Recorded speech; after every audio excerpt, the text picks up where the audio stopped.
cred praf de copt o mâncare. De tine...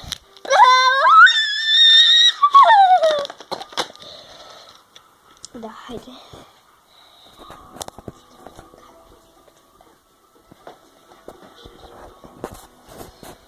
Prima dată ne trebuie praful.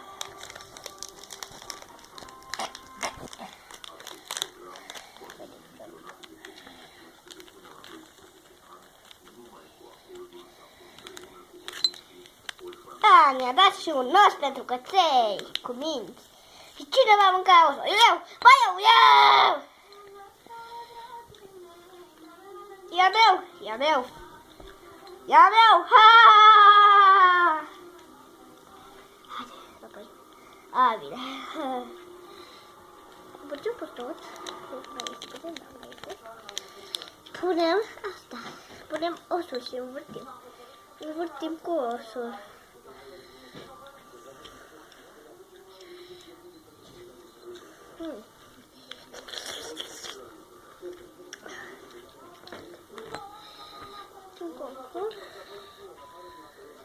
E mâncare perfectă. Și acum simbol pe fără coajă uriaș. Ba eu. Hai bine. Bine, Paul, pune-i tu. Cât mai care ai adus? Nu pun să nu. Nu. Și acum amestecă.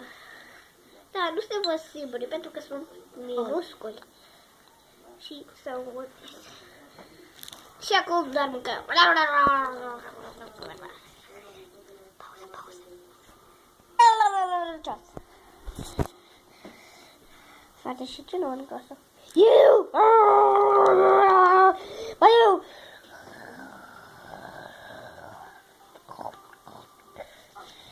Frate, nu vreau să fac asta, nu vreau. Nici eu. Hai să încercăm. Bă, mi-e rușine. Haide.